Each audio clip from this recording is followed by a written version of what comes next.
ไปพี่น้องเอ้ยมื้อนี้สีสุกมาหยามพี่น้องเอ้ยเพิ่นน่ะก็ออกแต่โรงเรียนมาเบิ่งดู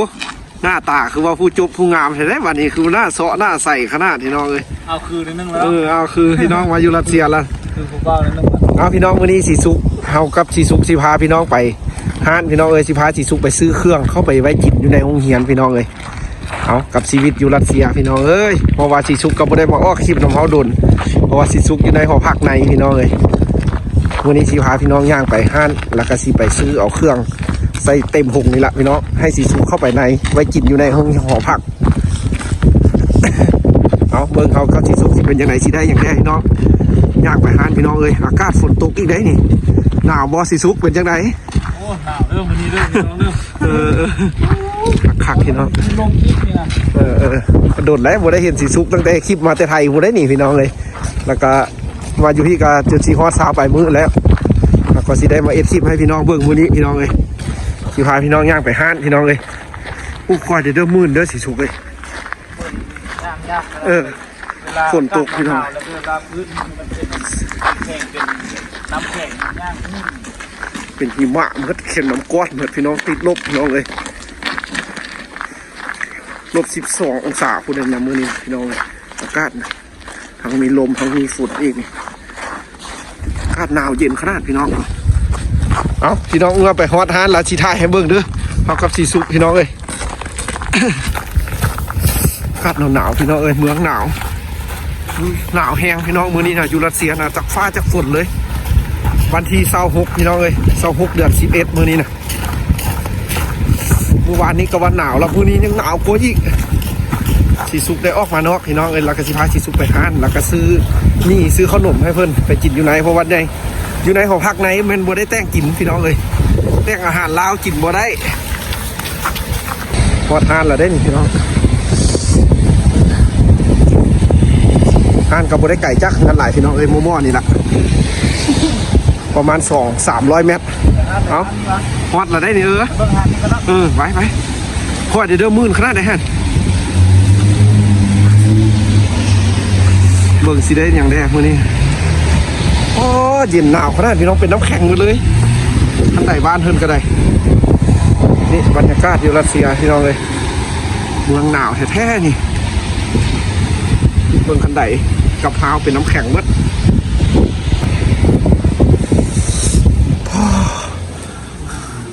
บึดเดียวเนาะฉันเย็นจวดเข้าห้านไหนอ่างลุ่มก็ได้ไปลุ่มกันนะไปเบิ่งซันลุ่มมาไปซันใต้ดินได้นี่พี่น้องเลยชีวิตเฮากับสีสุกพี่น้องทายเบิ่งพี่น้องเลยชีวิตอยู่พี่ทานละซันลุ่มได้นี่ซันใต้ดินได้นี่พี่น้อง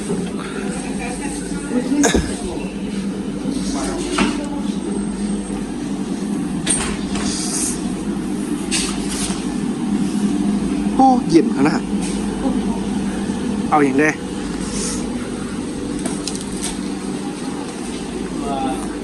อาหารหม้อชอบกินข้างในนี่เป็นอาหารง่ายๆเลยพี่น้องเราชีพเป็นป่านี่ไม่ได้กินได้เข้าเป็นอย่างสมุนเงินกล้วยเอาแจ้งอาจจะพัดลมแล้วก็เอาน้ำเอาวางสีน้องสีสุกสีขาเอาอย่างมวกสีสุกมวกเจ้าปีนลวงแปลงมวกกันสีสุกใส่มวกปีนลวงเอาสีได้อย่างเบิ่งพี่น้องเลยคลิปนี้สีสุกสีขาซื้ออาหารเวลามาใช้ชีวิตอยู่รัสเซียมันต้องเกี่ยมอาหารได้หลายคนว่าเลยไม่ออกตลอดเลยกับเพื่อกับ2 อาทิตย์จะไม่ออกเดือนนึงกับเพื่อกับอาทิตย์นึงเพิ่มตามผลงานพี่น้องถ้าว่าเขาอยู่ในเขาผลงานดีคะแนนดีก็จะได้ออกขาดสีสุกสีเอายังนี่ซอกแอปเปิ้ลเนาะมักไม้กันเนาะเอาตัวนี้ดิงามนี่แหละเอางามง่ายนี่แหละไม้บานเพิ่นพี่น้องเลยแอปเปิ้ลมึงดูกิโลจักกี่ร้อยรูเบิล100รูเบิล129 130เป็นตะเสียบนะเอาที่เป็นผู้ถ่ายคลิปให้สีสุกเป็นผู้ซื้อพี่น้องการใช้ชีวิตอยู่รัสเซียเตรียมตุนอาหารพี่น้องเลย ราะว่าดุนได้เชื่อว่าสิได้ออกมาพี่น้องเลยถ้าสมมุติเฮาเฮียนได้เกรดที่บ่ดีก็แม่นถือว่าแล้วอยู่ในเลยคันได้อันสมมุติได้แก้ FC ก็แม่นได้อยู่ในหอพักเลย แต่ว่าอาทิตย์นี้ผลงานดีพี่น้องแต่ว่าสลาสู้เลยแต่ว่าสองมือสอง มืออื่นอีกวะนี่โอเคเอ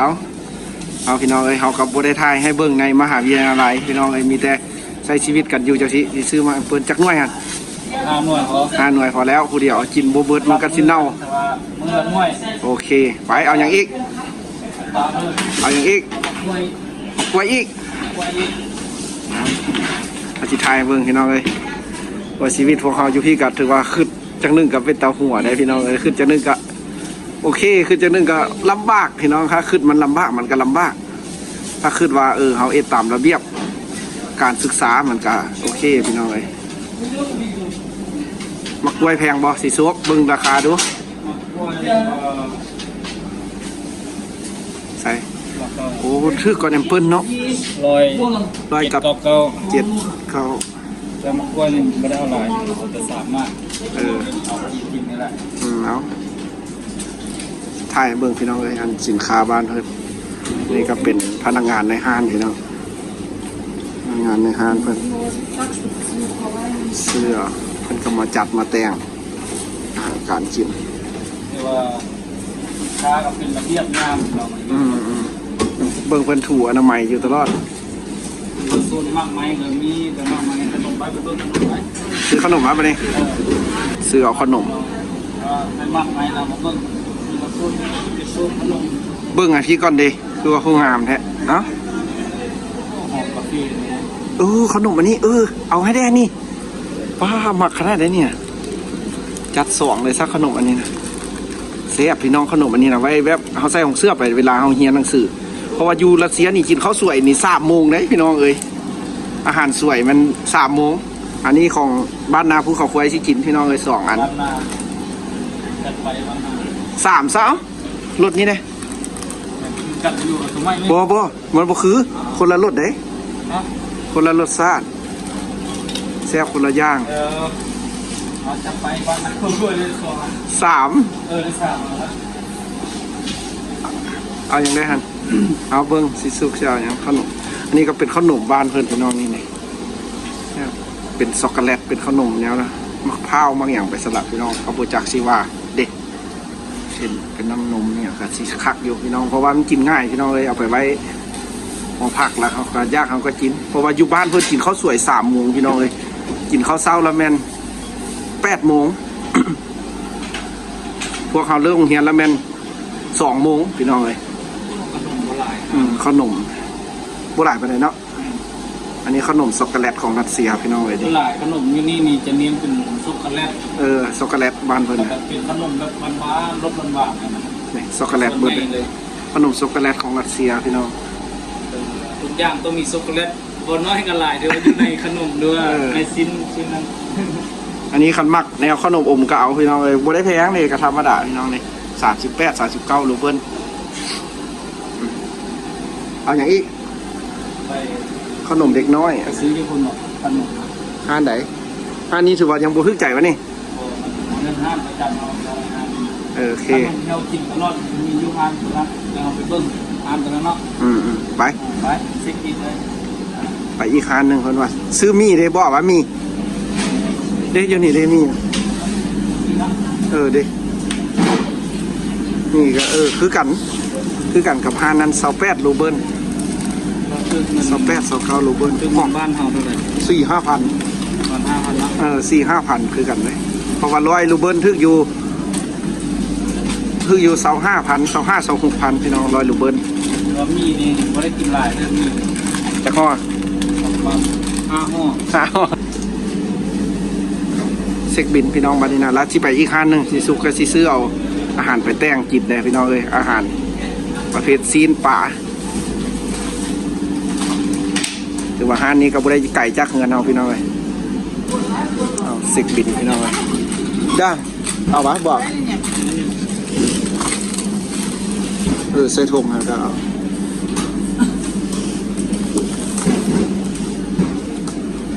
เซ็กบินเบิ่งสิถือเขาได้สิสุกเอาเครื่องซ้ำนี้ งบการส่งเสร็จกินเด้อง บบ่ใกล้200,000กีบ กินน้ำพยัญเป็นบ้านเมืองพูดคุย ได้อาเดียนนั่นนะพี่ตานะ พูดคุยเสร็จ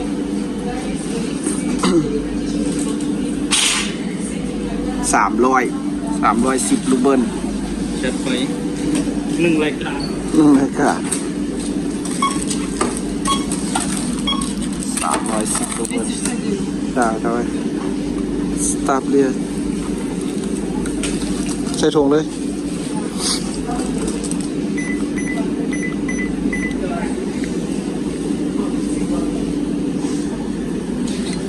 ปาซิบะไปเอาอีกพี่น้องรออีกคันหนึ่งให้ครบเลยเอาพี่น้องคันที่2บาทเลยนะไปเสี่ยวยังเอายังละบาทนี้ ซื้อขนมแล้วก็ซื้อน้ำ ซื้อน้ คล้ายๆบ้านเราก็จะเป็นแบบกระโตกสติงแบบสปอนเซอร์ไม่ ำ อย่าง เวลาเมื่อยๆแต่ว่าแก้เมื่อย เมียนไม่เมื่อยมาแล้วก็พอได้กินพี่น้องเลยคลายเครียด เอาไปพี่น้องสิพาถ่ายให้เบิ่งเด้อการใช้ชีวิตอยู่รัสเซียมื้อนี้สิเบิ่นก็พอได้เบิดไปละ300กับ10รูเบิลสิสุกนะ 310รูเบิลคืออยู่ประมาณ7-80 พัน เนี่ย 7-80 กีบเฮา คืออยู่น้อยปลายบ้านน้อยนึงเนาะก็งบ200,000 กีบ 200,000สิสุก กีบละน้อย นี่ของมากวะนี่มันกินง่ายเนาะ ได้ขนมไข่ มันกินง่ายเด้เนาะ ถือว่าพัก15 นาทีถือว่าเราจะได้กินอันนี้2 อัน ใส่ของเสื้อไปน้ ใส่ลงเครื่องไปนะ ำเบิ่งราคาพี่น้องเบิ่งได้เอาราคาเบิ่งเนาะนี่129 130รูเบิล 30,000 กีบ ส่ง30,000ก็บ่แพงเนาะบ้านเพิ่นก็ธรรมดามีหยังนี่ไข่ไว้ใส่ตัวมีเด้คักเลยเด้ เนาะบำรุงเนาะ เบิ่งแต่เบิ่งราคามันแน่บ่แพงดอกไข่อันนี้น่ะบ่แพงอยู่ฮะนี่น่ะไข่เหลือง ได้ขนาดเรา ไข่ไก่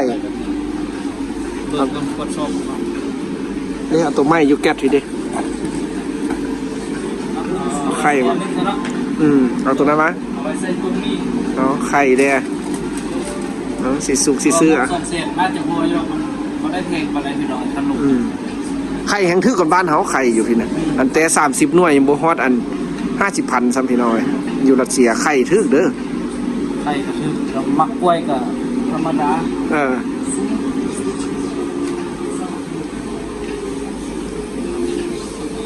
นี่มีคนมักแต่งนี่บ้านเพิ่นก็ได้มักแต่งมักแต่งนี่คนรัสเซียมักกินนะพี่น้อง มันฝรั่ง สูตรทางนี้มีบ่เห็นพลังงานเลยมีพลังเมา พลังเมา พลังเมาทั้งพลังเมาทั้ง ป้อมีแต่เบียร์แต่อันสเปนอย่างเนาะคักเนาะแชมเปญ เราบ่กินแล้วตั้งใจเรียนความทรงนี่ป้อ เห็นแล้วไม่อยากไปเนาะเอาเช็คบินได้2 อย่างถือว่า2 อย่างเลยขนมกับไข่คือ100 ปลายพี่น้อง189ไป 50,000 50,000 เอาสิไปซอกเอาน้ำอันนั้นอีกพี่น้องเอ้ยเอาเครื่องดื่มแบบเวลาเมื่อยเป็นแบบคือบ้านเราก็เป็นน้ำกระทิงแดงบ่น้ำM100สติ่งไปซะละพี่น้องเอ้ยถือว่าอยู่นี่บ่มี เอาพี่น้องเอ้ยพาสิสุกฮานที่3ซอกเอาน้ำพี่น้องเอ้ยจักคนนี้ยังหวนไปหวน เชี่ยวหยังก็เอาละ อยากกินอะไรเนี่ยน้ำพลังงาน เอาตัวพลังงานบ่เนาะ เอาซะแกเมื่อยซะพุทธศอกซะ เนาะ แกซะคือว่าสิบแล้วดอกเบิ้งนะ นิสัยคนลาวเนาะเอาไปเอาไปเอา4 อัน เนาะ โอ้ยกระซ่าก็บ่เอาเนาะเบิ่งสิเอากระซ่าก่อนเอากระซ่าไปให้สิสุกก่อนน้องเอ้ยเพราะว่าสิสุกก็สิซอกเอาน้ำหวนไปหวนมาอยู่เอาใส่ พี่น้องจัดซะ จัดซะ เพราะว่าพื้นเราก็ไม่ได้เห็นดิ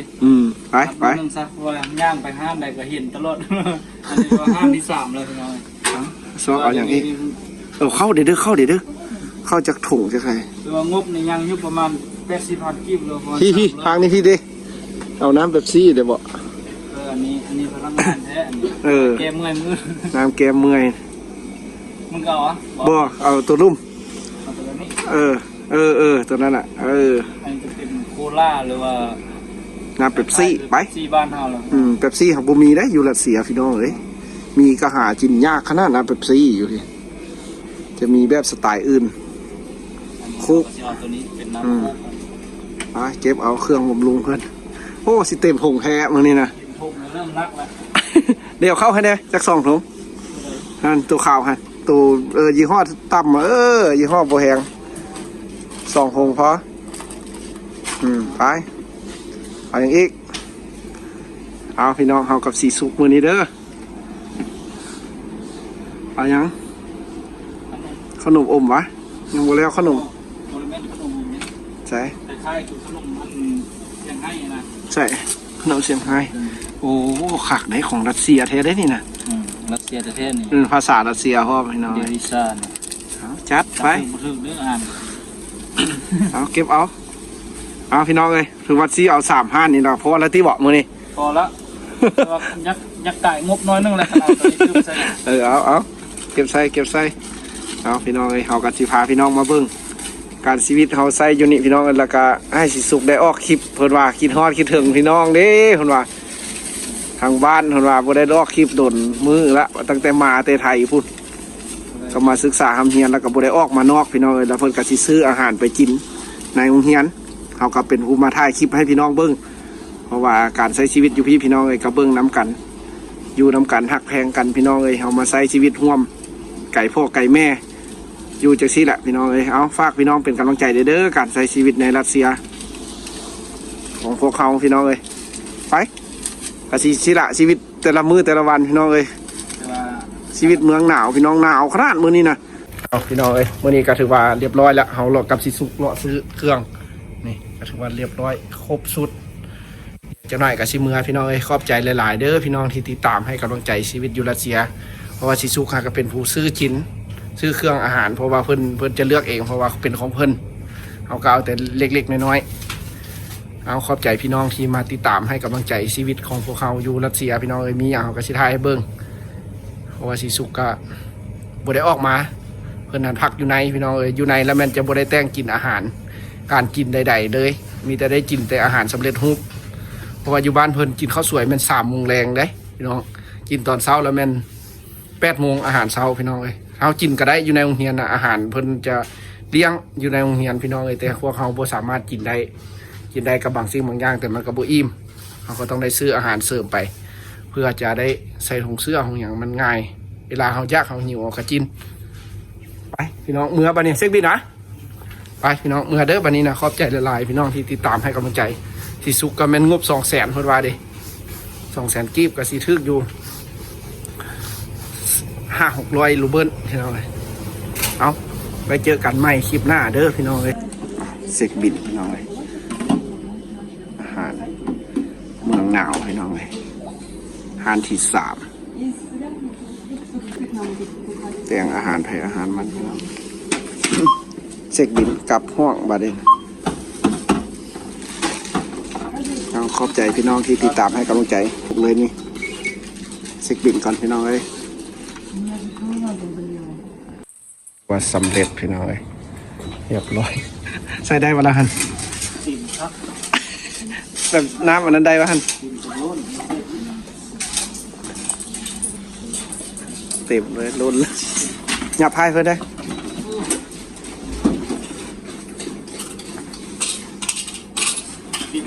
ไข่หันได้น้ำหันมาซีหิ้วเอาอันนี้นะจับบ่จับเอาไข่มันสิแตกเอาพี่น้องเลยบายบายเจอกันใหม่คลิปหน้าร้อนวันละหันไปเอาใส่หลังฮะ ชีวิตคนลาวอยู่ข้างหนาวเอากลับพี่น้องเลยเป๊ะ30 เป๊ะเรือถงอันนี้จับเอาไปเมื่อพี่น้องเลยตากหนาวเมื่อโบไก่ปลาไดไข่แต่โบไก่ขันไก่นี่ได้ใส่เสื้อหนาๆมาลายโตแล้วพี่น้องเลยมึงแม่คุณนะจะเป็นน้ำแข็งหมดเลยอันนี้นะลายขนาดนี้นี่พี่น้อง เอาไปเจอกันใหม่คลิปหน้าสีสุกเอ้ยปิ้นหน้ามาอีกเด้ เจอกันใหม่เด้อคลิปหน้าพี่น้องเอ้ยบ๊ายบาย